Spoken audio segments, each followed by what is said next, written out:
Right now, 7 million people in the Valley of Kashmir, overwhelming numbers of whom do not wish to be citizens of India and have fought for decades for their right to self-determination, are locked down under a digital siege and the densest military occupation in the world.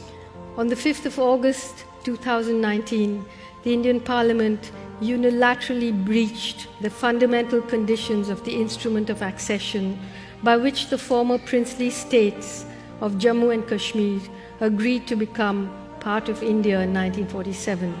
More than 4,000 people arrested. That included politicians, businessmen, lawyers, rights activists, local leaders, students, and 3 former chief ministers. Kashmir's entire political class, including those who have been loyal to India, were incarcerated.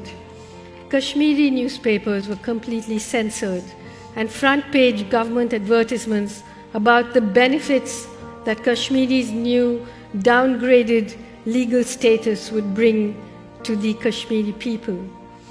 Real reporting about ordinary people's lives came mostly from journalists and photographers working for the international media.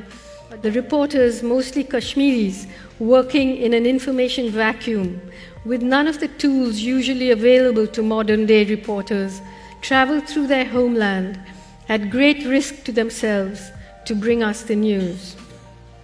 And the news was of nighttime raids, of young men being rounded up and beaten for hours, their screams broadcast on public address systems for their neighbors and families to hear, of soldiers entering villagers' homes and mixing fertilizer and kerosene into their winter food stocks.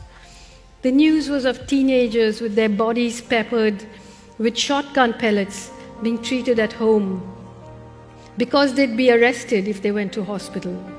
The news was of hundreds of children being whisked away in the dead of night, of parents debilitated by desperation and anxiety.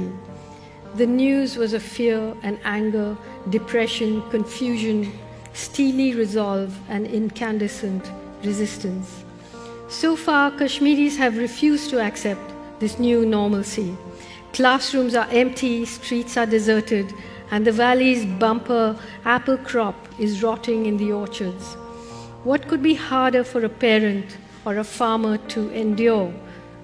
The imminent annihilation of their very identity, perhaps.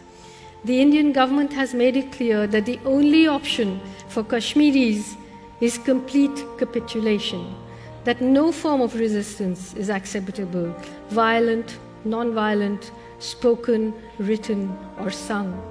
Kashmir may not defeat India, but it will consume India. In many ways, it already has.